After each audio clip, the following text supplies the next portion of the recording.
Move on to a team near and dear to your heart, the Denver Broncos versus the Miami Dolphins. A lot of different angles here. The Dolphins are coming off of a win against the Patriots. We just touched on that game a few minutes ago. And the Broncos are coming off of a loss against the Commanders, which for the most part, they were in command of that game. They were up like, I forget what the number was at halftime, but they were steamrolling the Commanders, and then they came back and lost that game. So, a couple of different angles here. But the first thing I want to start with is, just how long is a leash for Russell Wilson? Because now you're starting to see Sean Payton. He's chirping a little bit. Sean Payton is going into the press conference after these games.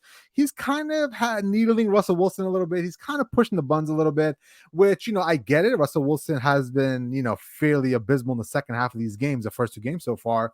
But I also want to bring up the fact that Sean Payton himself hasn't performed well as well. Like the clock management hasn't been there. Some of the decisions he's made hasn't been there. So I know he's pointing fingers at Russell Wilson, but sometimes you gotta look at yourself as well, Sean Payton. Now, ultimately, he's a head coach. He can make the decision. He can do whatever he wants to do, right? So let's say, he's not happy with Russell Wilson next couple of games. Just how short is this leash for Russell Wilson? Oh, I think, by week 8, it's going to be a little interesting if we're still having these problems here. But I mean, Sean Payton put his ass in the jackpot when he did this, pretty much sit down with USA Today and was blasting the previous coaching regime. And I mean, he's essentially doing the same thing Nathaniel Hackett did. Well, thank you for bringing that up, Puma, because he basically said the coaching sucked last year. And this year for the Broncos, the coaching sucks.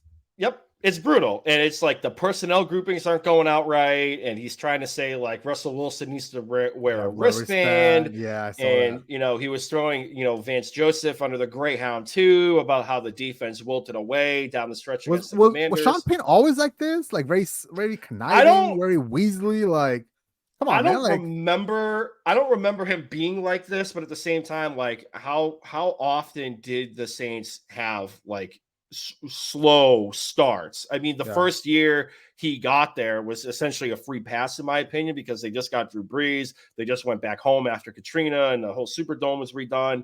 But I honestly, like week 8, you might see Jared Stidham if he's still sucking. Wow. But I mean, he made it kind of perfectly clear, laying things out. Like, he's trying to put as much real estate between him and Russ, being like, listen, it's not me. And, I just came in here. The quarterback is still the problem.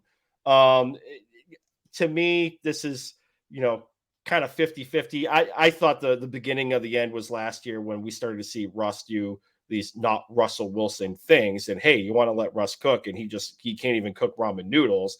I mean, we had, he had that Hail Mary, and then the 2-point conversion didn't fall their way, whether or not that's passing interference, whatever. The commies got hosed on one last year. So I guess like that bird came home to roost. But like for this game preview, like like the Dolphins are finally home. It's going to be like 90 degrees with 200% humidity. The visitor bench is going to be directly in the sunlight. Like they're going to be cooking out there. The spread is, 6.5, 7, depending on what book you're getting at. There's questions about Jalen Waddle. He's in a concussion protocol right now. But if he's good to go, which I think he will be, like it sounds like he's making like progress in his recovery. It's just going to come down to whether or not the independent neurological specialist signs off on it, as well as the Dolphins medical staff sign off on it. But all signs point to him possibly playing.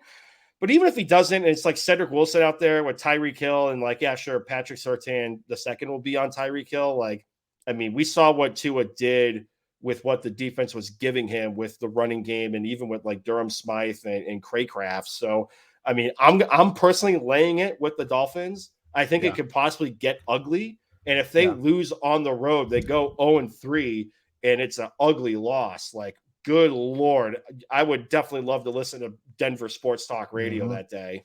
Yeah, I'm actually going to roll with the Denver Broncos here. I think they are close, man. Like, they're putting up some good points.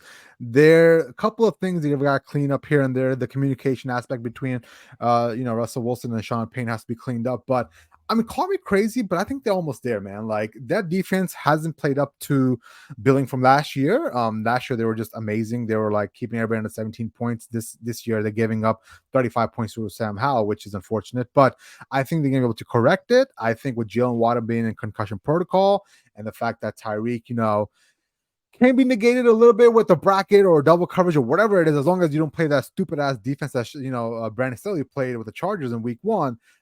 I wouldn't be shocked if somehow the Broncos pulled it out, especially it being the last little straw of the season for them. They got to win this game to keep on keeping on. But